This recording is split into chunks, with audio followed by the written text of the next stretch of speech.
Live in relationship को लेकर एक नई परिभाषा गढ़ी गई है। हाईकोर्ट का एक डिसीजन आया है कि अब शादीशुदा मर्द भी अगर लिव इन में रहना चाहें तो वो रह सकते हैं, ऐसा कुछ सुप्रीम कोर्ट का फैसला है। अब सुप्रीम कोर्ट के इस फैसले के क्या मायने हैं, उसके निहितार्थ क्या निकाले जा रहे हैं, इन सब बातों को जानने समझने के लिए हमारे साथ मेरठ कॉलेज के समाजशास्त्र के एचओडी डॉक्टर अजीत सिंह तोमर जी हैं।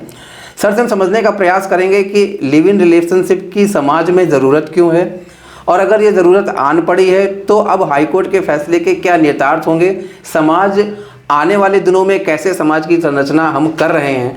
सर, न्यूज़ सर्किल में आपका बहुत बहुत स्वागत है। जी धन्यवाद योगेश जी। सर, हाईकोर्ट का एक फैसला आया है लिव इन रिलेशनशिप को लेकर, इस फैसले को आप कैसे देखते हैं? जी योगेश जी, हाईकोर्ट का फैसला आया है इलाहाबाद हाईकोर्ट से, बल्कि एक नहीं दो फैसले आए जी। एक में वो कह रहे हैं कि आप जो शादीशुदा व्यक्ति हैं वो रह सकते हैं साथ में, और लेकिन वो बालिग तो होने ही चाहिए। लेकिन दूसरे दिन दूसरे पे फैसला आया है कि जो विवाहित हैं और उनकी पत्नी या पति जीवित हैं तो वो एक साथ नहीं रह सकते। तो ये दोनों कंट्रोवर्शियल फैसले हैं। हालांकि इसमें लगातार काफ़ी फैसले आते रहे हैं, सुप्रीम कोर्ट के भी आए हैं, जिसमें लिव इन को थोड़े से अधिकार दिए हैं। सुरक्षा का अधिकार है, मेंटेनेंस का अधिकार है, और अगर उनको बच्चे हैं तो बच्चों को पूरी सुविधाएं दी गई हैं, पूरे अधिकार दिए गए हैं। तो लिव इन का योगेश जी जो कॉन्सेप्ट है ये भारतीय समाज में दूसरे नाम से प्रचलित था बहुत पहले से जी। और वो शब्द था रखेल शब्द।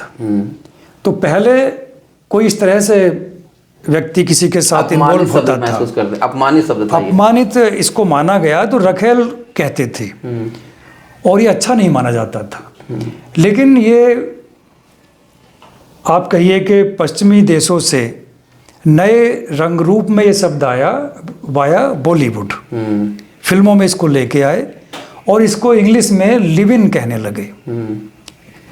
तरीका वही है, कॉन्सेप्ट वही है, सिर्फ इसको अच्छा सा इसका रंग रोगन कर दिया है, जिससे कि जो पढ़ा लिखा हमारा तबका है, बड़े शहरों में रहता है, वो इसको अच्छा मानने लगा कि हम लिव इन में हैं। और इसके लिए शुरुआत की गई कि रूम नहीं मिल रहा है, खर्चे ज़्यादा हैं, आय कम है, तो एक साथ उसमें रह लेंगे।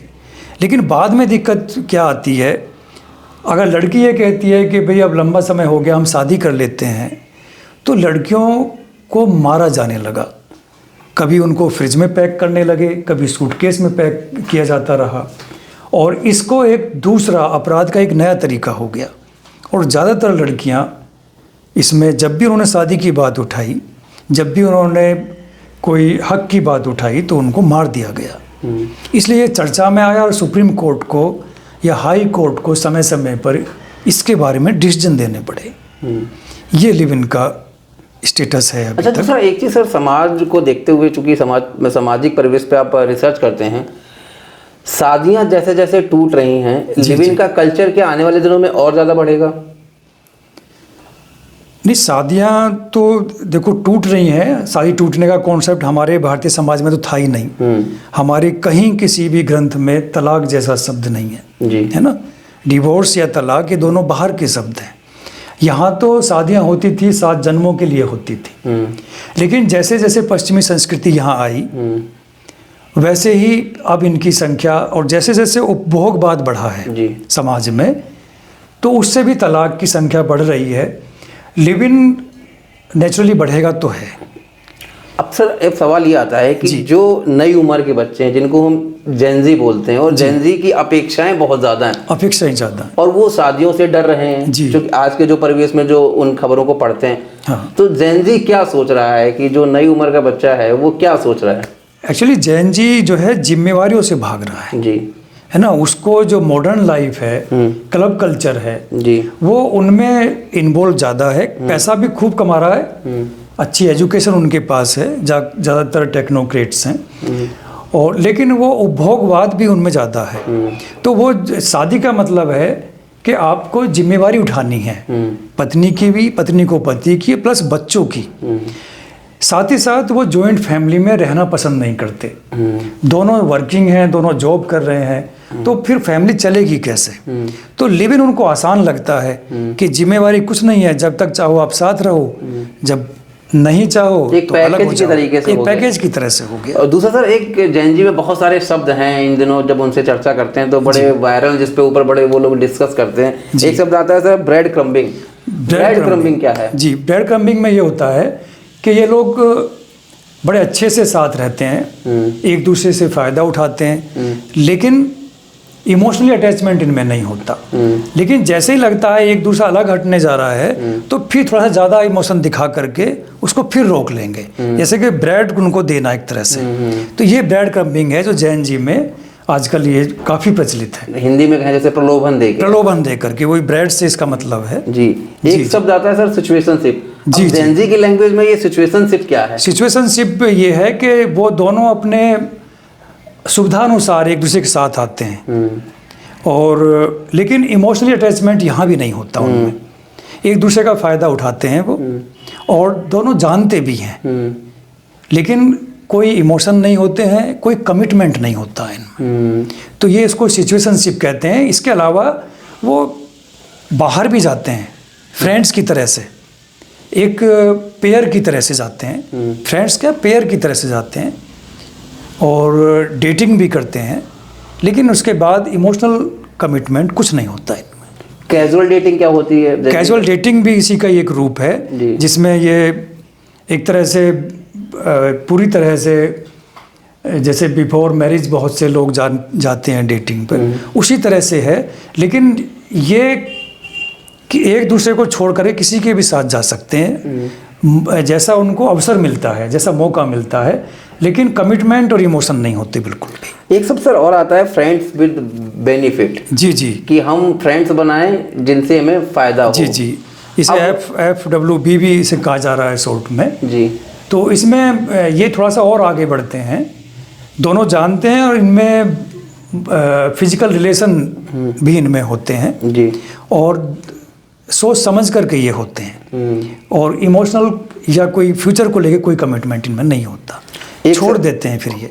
और इसके बाद एक शब्द आता है हुकअप। हुकअप भी पूरा फिजिकल रिलेशन। इसमें यह है कि 1 टाइम 1 नाइट इस तरह की टर्म है। अच्छा। इसके बाद आप अपने घर, वो अपने घर, ये उसको हुकअप की श्रेणी में रखा गया है। तो जो जैन जी में काफ़ी प्रचलित है।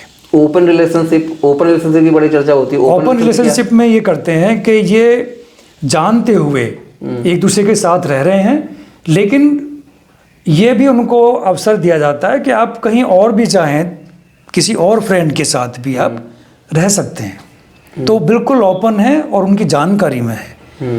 दोनों साथ वो भी हैं, लेकिन दोनों के अलग अलग भी हैं। तो बिल्कुल मतलब कुछ छुपा हुआ नहीं है। अच्छा सर, ये आखिरी एक शब्द है जिस पे बड़ी चर्चा होती है, long distance relationship. Long distance में ये होता है कि ये ज़्यादातर दूर रहते हैं दूसरे शहरों में, लेकिन एक दूसरे को ये बिल्कुल ऐसा शो करते हैं कि हम एक दूसरे के प्रति कमिटेड हैं, इमोशनली अटैच हैं, लेकिन वहाँ वो औरों के साथ भी हैं। लेकिन ये दूसरे शहरों में है, जो डिस्टेंस है, तो वहाँ वो टाइम बीइंग किसी और के साथ भी रह सकते हैं। अब ये सवाल, अब इन सब फैक्टर पर जो हम चर्चा करते हैं, अब सवाल ये आता है कि अब समाज जो है जी, और एज ए समाज शास्त्री 5-10 साल में आप इस देश को क्या, कहाँ देख रहे हैं? भारत का जो कल्चर है वो समाज कहाँ जा रहा है? देखिए, भारतीय समाज में ये बहुत बड़ी समस्या घर कर गई है और आगे बढ़ेगी भी, चूँकि हम क्या है, हर चीज़ को लेकर के पश्चिम की तरफ देखते हैं। पश्चिम में शायद आपको ध्यान होगा कि वहाँ हर 8वां बच्चा स्टेप मदर या फादर के साथ रहता है। तो जो वहाँ की कल्चर है, चूँकि वहाँ फैमिली जैसी कोई चीज़ नहीं है, जॉइंट फैमिली तो है ही नहीं, तो हमारा जो पढ़ा लिखा वर्ग है वो उधर देख रहा है, बाहर जा भी रहा है, प्लस बॉलीवुड इसमें थोड़ा सा और आग में घी डालने वाली बात कर रहा है, काम कर रहा है। तो हम अभी वहीं जा रहे हैं, और जैसे ही हम उनकी तरह से ऊपर पहुंचेंगे फिर नीचे गिरेंगे, तब हम संभलेंगे। तो अभी हम उधर को देख रहे हैं। तो जो हाईकोर्ट का फैसला है, इसके जो परिणाम है ये आने वाले दिनों में देखने को मिलेंगे। अच्छे होंगे या बुरे होंगे ये तो समय बताएगा। लेकिन जो हाईकोर्ट का परिणाम है वो भी अलग देखने को मिलेगा। सर, आपका बहुत बहुत आभार, आपने हमें समय दिया। धन्यवाद। तो लिव इन रिलेशनशिप को लेकर जो हाईकोर्ट का फैसला आया है, इसके कई सारे निहितार्थ हैं और ये परिणाम सकारात्मक होंगे नकारात्मक होंगे ये तो समय बताएगा, लेकिन ये फैसला ज़रूर महत्वपूर्ण है। फिलहाल अभी के लिए इतना ही। अगले एपिसोड में फिर किसी मुद्दे पर चर्चा करेंगे, तब तक के लिए मुझे दीजिए इजाज़त। नमस्कार।